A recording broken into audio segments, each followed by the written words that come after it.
저같이 사도신경으로 신앙 고백하시며 2025년 4월 4일 금요일 사순절 제 27번째 날 새벽 기도에 함께 시작하겠습니다. 나는 전능하신 아버지 하나님 천지의 창조주를 믿습니다. 나는 그의 유일하신 아들 우리 주 예수 그리스도를 믿습니다. 그는 성령으로 잉태되어 동정녀 마리아에게서 나시고 본디오 빌라도에게 고난을 받아 십자가에 못 박혀 죽으시고 장사된 지 사흘 만에 죽은 자 가운데서 다시 살아나셨으며 하늘에 오르시어 전능하신 아버지 하나님 우편에 앉아 계시다가 거기로부터 살아있는 자와 죽은 자를 심판하러 오십니다. 나는 성령을 믿으며 거룩한 공교회와 성도의 교제와 죄를 용서받는 것과 몸의 부활과 영생을 믿습니다. 아멘. 2025년 4월 4일 금요일 우리 함께 읽을 기록된 하나님 말씀 구약의 말씀입니다. 여호수아 제5장 9에서 12절까지의 말씀입니다. 구약 324쪽경에 있는 여호수아서 제5장 9에서 12절까지의 말씀, 오늘 사순절 제 27번째 날 우리 함께 읽고 묵상합니다. 여호와께서 여호수아에게 이르시되 내가 오늘 애굽의 수치를 너희에게서 떠나가게 하였다 하셨으므로 그곳 이름을 오늘까지 길갈이라 하느니라. 또 이스라엘 자손들이 길갈에 진쳤고 그달 14일 저녁에는 여리고 평지에서 유월절을 지켰으며 유월절 이튿날에 그 땅의 소산물을 먹되 그날에 무교병과 볶은 곡식을 먹었더라. 또 그 땅의 소산물을 먹은 다음 날에 만나가 그쳤으니 이스라엘 사람들이 다시는 만나를 얻지 못하였고 그 해에 가나안 땅의 소출을 먹었더라. 아멘. 여호수아는 모세를 이어 제2대 이스라엘 지도자가 되었습니다.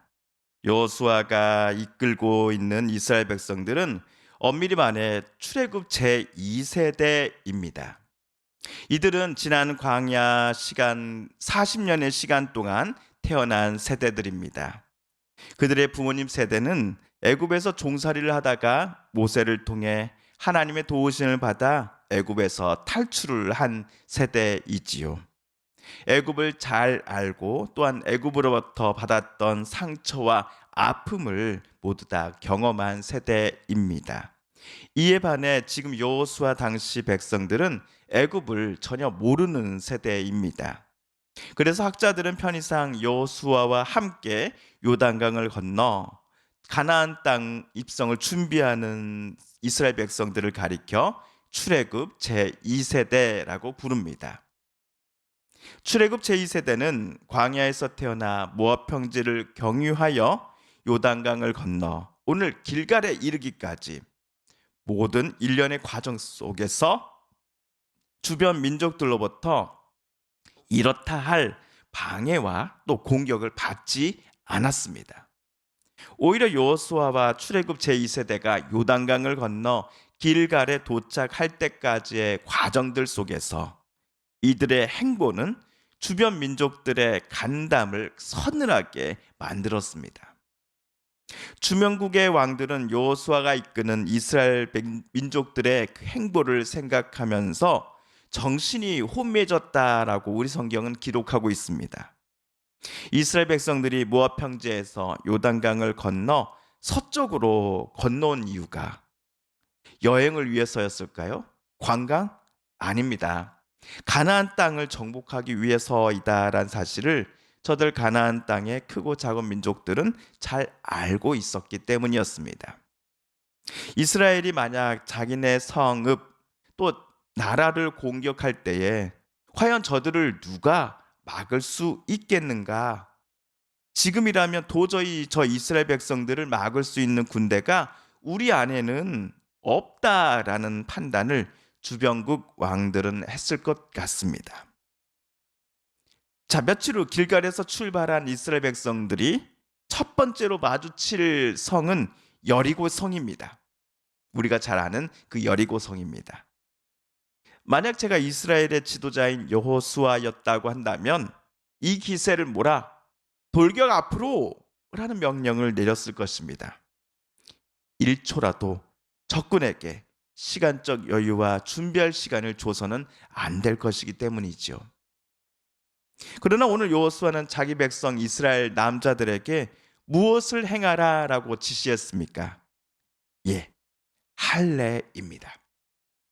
할례를 행한 남자들은 상처가 아물고 평상시처럼 보행을 하는데 어려움이 없으려면 최소 일주일의 시간이 필요합니다. 7일의 시간이 필요하다는 것이죠. 그렇다면 할례를 실제로 이스라엘 남자들이 지금 행하였으니 최소 일주일의 시간 동안은 여리고 성으로 나아가지 못하고 길갈에 그대로 머물러 있어야 합니다. 이 말은 7일 동안 여리고에 있는 사람들에게, 여리고 군사들에게 7일간의 준비할 시간을 준다란 의미이기도 합니다. 백성들 중에는 분명 여호수아가 하나님께로부터 받아온 명령과 지시를 마음에 들어하지 않은 이들이 분명 있었을 것입니다. 앞에서도 말씀드렸지요. 전투에 앞서서 장군들은 지금 병사들의 기세가 높은가 그렇지 않은가를 매우 신중히 따져보는 사람들입니다. 여호수아가 보았을 때 현재 아군의 사기는 정말 하늘을 찌를 듯하고 저 적군들의 사기는 반대로 땅을 파고 저 지하로 내려갈 정도이니 지금 당장 군사를 이끌고 여리고성을 정복하는 것이 현명한 결정이 아니겠습니까? 그럼에도 오히려 여호수아는 할례를 행하라 하고 일주일 이상을 회복을 위해 여기에 그냥 남아 있으라고 명령합니다.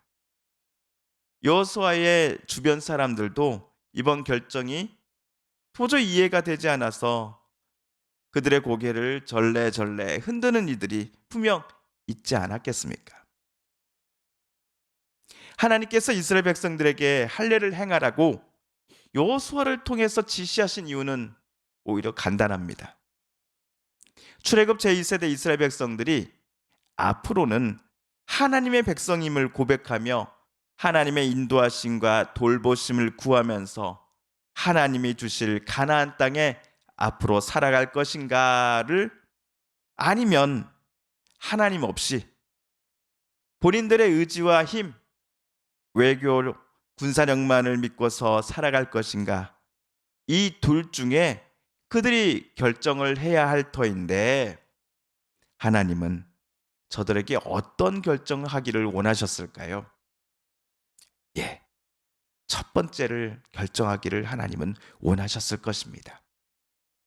지금의 이스라엘이, 특별히 출애굽 제2세대 백성들이 온전히 하나님만을 의지하며 살아갈 것을, 그쪽을 결정하기를 하나님은 강력히 원하셨을 것입니다. 다행히도 하나님의 요청과 바람에 이스라엘 백성들은 응답했습니다. 지금까지 자신들을 광야를 통과하여 이곳까지 인도하시니가 여호와 하나님이심을 인정하며 앞으로의 삶도 하나님의 인도하심을 신뢰하며 살아가겠습니다 라고 그들은 고백하였습니다. 그 고백의 증거가 바로 하나님께서 오늘 저들에게 요청하셨던 바대로 할례를 행함이었습니다. 세상 사람들은 매우 중요한 대목에서 할례를 행한 이스라엘 백성들을 이해하지 못할 것입니다. 바보 같다라고 비웃었을 것입니다. 그러나 진짜로 어리석은 이들은 할례를 행한 이스라엘 백성들을 비웃는 이들이었지요. 왜냐하면 이스라엘 백성들은 참된 생명과 은혜, 도우심과 복이 하나님으로부터만 나온다라는 것을 잘 알고 있는 매우 지혜로운 사람들이었기 때문입니다. 세상 사람들이 볼 때 지금 가는 것이 옳다고 하더라도 하나님이 멈추라 하시니 나는 멈추고, 남들이 보기에 멈춰 있는 것이 좋아 보이는데 하나님이 가라고 하시니 앞으로 나아가는 결단과 용기를 가진 이들이 바로 여호수아와 당시 이스라엘 백성들이었기 때문입니다. 성도 여러분, 그렇다면 우리도 하나님만을 온전히 신뢰해야 하지 않겠습니까? 설령 하나님께서 우리의 바램과 우리가 원하는 방향, 시간, 목적과는 정반대로 우리들의 삶을 이끌어 가신다 할지라도 온전히 하나님을 믿고 신뢰하면서 하나님께서 우리 삶을 이끌어 가실 때에 기쁨으로 한 걸음 한 걸음을 내디딜 수 있어야 하겠습니다. 우리 예수님께서 하나님 아버지의 이끄심을 신뢰하면서 또 존중하시면서 예루살렘으로 가까이 더 가까이 나아가셨던 것처럼 말입니다. 주님께서 가르쳐 주신 기도를 드리며 오늘 사순절 제 27번째 날 새벽 말씀 묵상을 모두 마칩니다. 하늘에 계신 우리 아버지, 아버지의 이름을 거룩하게 하시며 아버지의 나라가 오게 하시며 아버지의 뜻이 하늘에서와 같이 땅에서도 이루어지게 하소서. 오늘 우리에게 일용할 양식을 주시고 우리가 우리에게 잘못한 사람을 용서하여 준 것 같이 우리 죄를 용서하여 주시고 우리를 시험에 빠지지 않게 하시고 악에서 구하소서. 나라와 권능과 영광이 영원히 아버지의 것입니다. 아멘. 우리 함께 침묵으로 기도하겠습니다.